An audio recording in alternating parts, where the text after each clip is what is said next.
Our Eye on America tonight digs into the connection between extreme weather and natural disasters.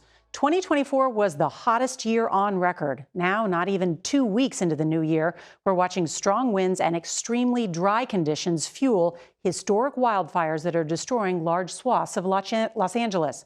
Tonight, CBS's Tom Hansen has a look at what this current disaster tells us about future threats. Gotta get out of here. It's an all too familiar scene by now. People running for their lives from unrelenting flames.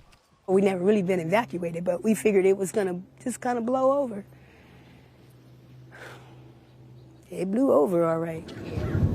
Crystal Scott grew up playing in the picturesque San Gabriel Mountains. Her childhood home at their base was one of thousands destroyed in the Eaton fire. We're very devastated because our families worked hard to put us here. And while it's a realization of a dream, it's also highly problematic as urban sprawl has crept into previously wild areas. I think a lot of it has to do with global warming.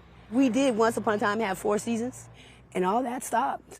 These neighborhoods tucked in the foothills of Los Angeles could have survived this weather whiplash. But with climate change, the rainy seasons are more intense, the dry seasons last longer. In fact, the last time Los Angeles saw even an inch of rain was around Easter of last year. And long-term weather models don't call for any rain coming here anytime soon. Could this have been prevented? No.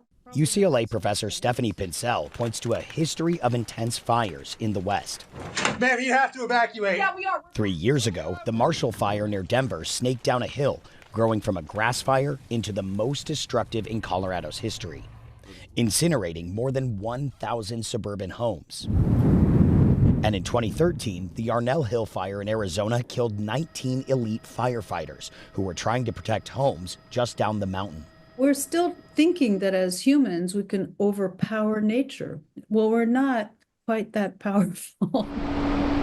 These fires all have one thing in common. They take place at the wildland-urban interface, a technical term for where humans have overstepped into nature. A third of all American homes exist in this type of space. Is there anybody who can be held accountable? Suburban sprawl? How about that? Is this in any way a winnable firefight? No. Why would we even think that way? Winning means we're still trying to dominate natural patterns. We cannot win over nature ultimately. Do you think that if this can happen here, it can happen anywhere? Oh, for sure. For sure. Which begs the ultimate question of if these communities can rise from the ashes and how to rebuild when the flames are bound to come back. For Eye on America, Tom Hansen, Los Angeles.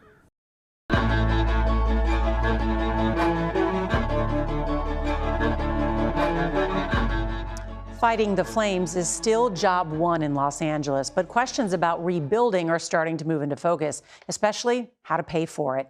In tonight's Eye on America, CBS's Elizabeth Cook reports from California, where 7 of the 12 largest insurers have frozen or restricted new business in the last 2 years.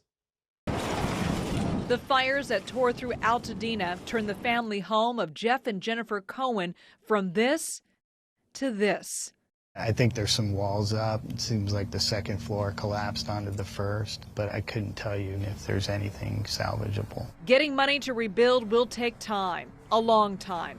The Cohens have found temporary housing, but are among the 100,000 plus Los Angeles homeowners whose insurance had been dropped before the latest wildfires. Did they give a reason why? It's the fire hazard, it's the fire danger. You know, we were in an area that they couldn't provide insurance to any longer.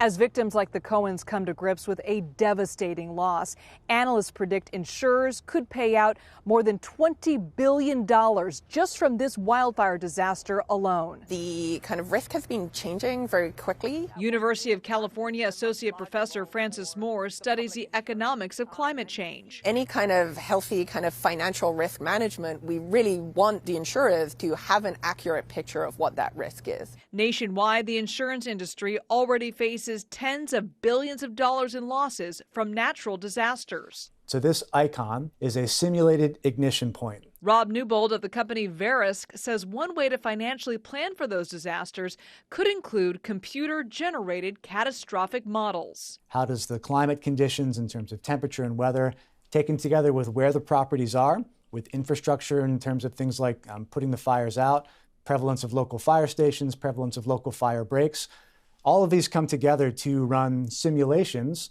of what could happen over the next 1 year of activity. Verisk already offers to insurers around the country models covering everything from wildfires to tornadoes to hurricanes. We have this deeper red color over in and around Beverly Hills. That indicates there's greater loss potential based both on the ignition point, the spread rate, the intensity of the fire, as well as the value of the exposures within that zip code. The insurance company can understand this loss potential and have sufficient money on hand to pay claims. Under an old law to protect consumers, California regulators prohibited using models like these to help set rates. But the state is lifting that ban. Verisk is the first company to submit its models for approval.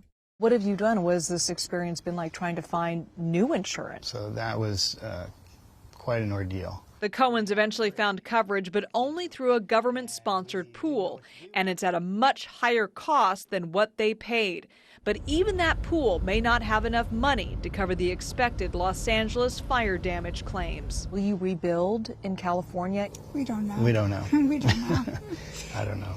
We're just mourning the loss of all, the things that are irreplaceable. Precious memories were in that home. Those are the irreplaceable things.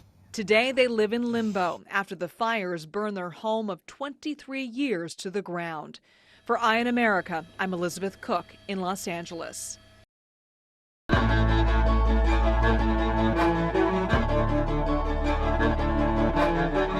As Californians think about rebuilding, a picture of survival is starting to emerge. This Pacific Palisades house, built last year with several fireproofing features in mind, may very well represent the future of fire resiliency. In tonight's Eye in America, CBS's David Schechter returned to a Colorado town destroyed by fire to show us what's known as the passive design approach. You want a little bit of yogurt, bud? It's hard to miss that 4-year-old Alex Ela is enjoying having a news photographer visit his new house.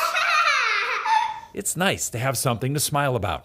The fire was 2 days before his first birthday. Let's go. We're going to go now. We're going. A wildfire is still tearing through Boulder County. The Marshall Fire was the worst in Colorado history. Eric Ela's family lost their home, 2 cats, and have lived in 4 places in 3 years. It's like, we're going to the new home, or we're going back to the new home. It's like, no, this is the home. Yeah. We're home now. We're staying. Yeah. When it came time to rebuild in their town of Superior, where new construction is everywhere, the Elas chose a design concept called Passive House. It behaves different in a fire than a traditional house, where embers get sucked inside through roof vents. It's one of the reasons why we've seen homes in Los Angeles burning from the inside out, something the Passive Home seeks to prevent. There's very few places for an ember to get caught. Johnny Rizvani, who supplies materials for Passive Homes, is telling us, compared to the roof vents on most houses, this house has just a single air intake, and inside, a powerful filtration system that controls the flow of air, keeping the embers out. As opposed to most homes, you've got a lot of different vents for a lot of different purposes.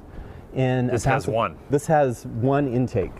And in an extreme weather situation, what you would do if you had to evacuate is you would close off that intake. This home in Los Angeles, the only one still standing in its neighborhood, followed similar building principles. But the challenge for some homeowners is the cost. It can be up to 7% more to build a home like this, and that might be one reason why just 6 of the 300 homes that have been rebuilt in this town are passive.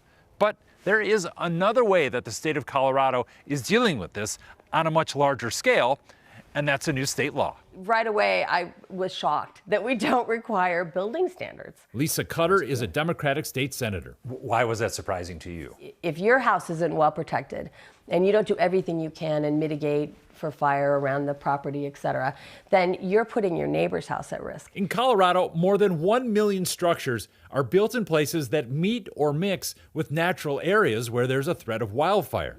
Across the U.S., it's 48 million homes, or a third of all housing. Cutter pushed for the creation of Colorado's Wildfire Resiliency Code Board. It will identify areas with the highest wildfire threats and for the first time enforce mandatory wildfire construction codes. People should be building in a way that's appropriate for the environment they live in. When you think about climate change, do you feel like you need to be prepared for things that are worse than you ever thought they were going to be? I mean, we've experienced something that I never thought you'd experience, and I'm ready for it to happen again. Across the West, the time has come for some people to rethink how they live with fire and how they rebuild from it. For Eye on America, David Schechter, Superior, Colorado. Before the fires in Southern California, you could see mile after mile of beautiful houses on wooded landscapes. What you could not see was that many of those homes were uninsured or underinsured. The fires that flattened them and destroyed the lush greenery exposed a national insurance crisis. Mark Strassman has tonight's Eye on America from Altadena.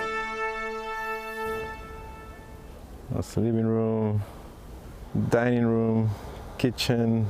Virtually everything Robert Covarrubias owned has settled into heaps of ash. That's a refrigerator. His family of 6 has lived in Altadena for 10 years. Their American dream had 4 bedrooms, 4 baths, 2,400 square feet. From 3 miles, you could see the flames coming our way. LA's Eaton fire swept through their neighborhood. It's going to be tough for us to make an inventory of everything we lost, right? Covarrubias, an IT executive, hopes Alex Traslavina can help. He's an independent insurance adjuster fire victims hire to negotiate with insurance companies. We listened as Traslavina delivered bad news. You're underinsured when it comes to the policy, and there's clearly not going to be enough to make you whole again.